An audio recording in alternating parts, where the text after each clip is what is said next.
of the main things I want us to be able to do for ourselves as women, as sisters here at Hey Sister, is to be able to build financial freedom, to build our self-confidence, and to get rid of that negative mentality when it comes to money and developing who and what we are. And so I have been on a great adventure. I don't know if I've shared it yet or not, but I am sort of coming to the ending stages of looking for a house, and I have got to share my journey with you. So I had to make a decision here at the end, and I'll share it later in another video. I'm going to talk to us about something that's near and dear to my heart because I've been in the middle of this process and I'm nearing the end stages. I had to make a decision for myself according to this, but I have been in the process of looking for a house. And I have learned some fascinating things about house hunting. I'm a first-time home buyer, and so there are some things that I did not know about house hunting that I have just got to share with you because it is imperative to us as sisters. So if you are also a first-time home buyer and you're trying to buy a home now in 2023, well, let me give you the tea. You have to know the cost. When I decided I was going to buy a home, I had no idea what the cost was. Yeah, you look at the price of what they're selling the house for, but I did not realize that you have to really, really know what your buying power is. So the first house I looked at, I just drove by, I saw a house, it was for sale. It looked like a nice house. I wanted to see what it looked like on the inside. And so I called the place. I set up an appointment to go view the house. And one of the first things the lady asked me to, she was like, well, how much were you approved for? I'm like, what? What's she talking about? So she was like, how much money have the bank or the lender or whoever it is that you're using to finance your home, how much have they approved you for? So I had no idea that this was a thing, that you have to be approved for a certain amount of money before you even step foot into a house, before you go looking, because the house I was looking at was a little above my price range. It's a house I love, and in all honesty, I'll be going to get that house real soon. But anyway, you have to know your credit score, first of all, before you ever go to the bank, before you ever apply to a lender, before you ever go anywhere else. You have to know what your credit score is. You have to know what your buying power is. And that's what we're going to talk about today. Not just hunting for a house, but knowing where you stand financially, knowing the total cost. And that's what we're talking about here on Hey Sister by Too Cute Sister today, where I like to help my sisters who are 30 and over start over again, have a second chance to change their mindset to become the best them that they can be. So as I just said, the first thing you're going to need to do, you're going to need to know what your credit score is. And I know for some of us, for me, for a long time, it was scary going to check your credit score because I always felt like it's going to have something on here I don't like. It's going to be negative. It's going to be bad. Because I went through an era in my life where I was unemployed. I lost my job. I spent months without a job. I took a job that was out of my area, and I worked beneath, at a job I was overqualified for. And so I was not making as much money as I had been making when I made those bills that I had. I could pay all of my bills except two. One was I was either going to pay my car note or I was going to pay my rent. So it was going to be either or. So I had to make some tough decisions, and we're not going to get into that. But I will tell you this, it helped contribute to me not wanting to check my credit score. I had to make some real serious, and as a result of that, I did not like checking my credit score. I didn't want to look at my credit score because there was some negative remarks on there because I just couldn't make payments on time. And I don't mind sharing that. I mean, just being real, I couldn't do it because I didn't have the money. Wasn't that I was dodging credits. Wasn't that I was a person that wanted to get into debt. It wasn't that I was a person that you know how some people just go get stuff. They know they're not going to pay for it, but they get it anyway. That was not me. I've always been responsible. And so because of the circumstances that I had, I was not able to pay all of my bills. I had to make some choices. And because of that, I did not want to check my credit score. But I've got to emphasize to you, you have to check your credit score. You have to know just where you stand. You will be surprised. There may be some things on your credit that are not even yours. I was shocked to discover, not now, but a little while back when I was doing something else, get ready to make a big purchase, that I had some things on my credit score. I had some stuff that wasn't mine. And so I had to get it off. And you get that off by writing a letter. You dispute all this stuff. But you don't know what's on there until you check. The last couple times I checked my credit score, I was shocked and amazed to discover that I had some really darn good credit. Some darn good credit. And that was from years of building that back up, years of making those on-time payments, years of borrowing money and being honest and sincere about what I was going to do and how I was going to do it. I also share this with you with the check and the credit thing.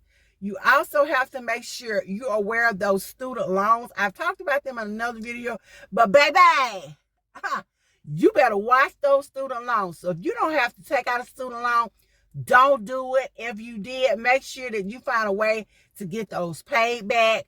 If you can get a public service loan forgiveness, or if you can't, find a way to get those loans off of your credit.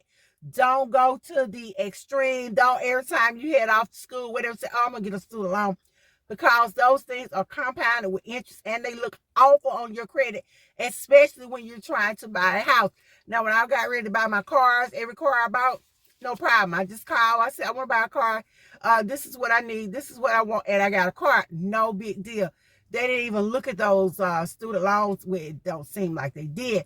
However, if you're trying to make a major purchase like you're buying a home, then trust me, those student loans are going to come back and bite you in the butt. So if at all possible, try to avoid those.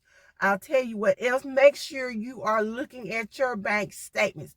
You are going to have your bank statements looked at for 3 to 4 to 5 months in the process of trying to purchase your home. I was shocked. I knew they wanted bank statements. I said, okay, they want 2 months worth of bank statements. No big deal. So what I want to tell you, my sisters and my friends, when you're getting ready to buy your home, be aware that your bank statements will be looked at for 2 to 3 to 4 to 5 months. So make sure that you're not purchasing anything that you don't need to purchase. Don't buy anything with your bank card that you don't want someone else looking at. Of course, there are ways around this too. You can always make these purchases on other cards, prepaid debit cards. You can use things like those Bluebird cards or those Cash App cards, but use another way of paying for it and make sure your account is not in the negative. So with me, I jumped up and decided I wanted to buy a house. That's real smart of me, wasn't it? Without figuring up the cost, without knowing what all that encompassed. But when you are about to make a major purchase like a home, you should really sit down and think about this for about 2 to 3 months before you even start the process. And the reason I say 2 to 3 months is because, like I said, you're going to need those bank statements for the last 2 to 3 months. Your purchases are being looked at, and I compared it to being stripped naked and examined with or without your permission. And for me, it was almost like without my permission, because like I said, I really hadn't planned on purchasing a home. It was just something I drove by. It was a house for sale. I said, hey, I think I want to buy a house. And so I started the process. Credit, great. But I did not know that they want all those things. Please also know that you have to have some clean credit for about 3 good years before you get your home. And the reason I say that is they're going to be looking at your W-2s for 2 to 3 years. They're going to be looking at all these things. So before you jump up to buy a home, before you decide to make this purchase, make sure you know that 3 years worth of your taxes, your tax returns, your tax transcripts, your W-2s will be looked at. So really, I think it takes, I said a couple months. You might even want to take a year or 2 and get prepared to purchase a home if you're a first-time home buyer and this is what you're going to do. Know that for months, for years, they're looking at you. They are examining you. You are up under a microscope. You also have to have been employed at your job for 2 to 3 years, or be able to explain why you shifted from this job to the next job. And if you are one of those people like me who may have been, well, first of all, I was at my other job for several years. I had been there about 6 to 8 years. And then I changed jobs, and I've been at the job I'm at now. This will be my 3rd year. But that question did come up about me having changed jobs. And I'm like, change jobs? What? I made a change for the better. I make more money. I do less work. The whole enchilada, I hope my boss is not listening. But I do. But really, so please know that they are going to be looking at your employment. So if you have income, any kind of income that's coming into your checking account, please know they're going to know that. Please know you're going to have to turn all this stuff in.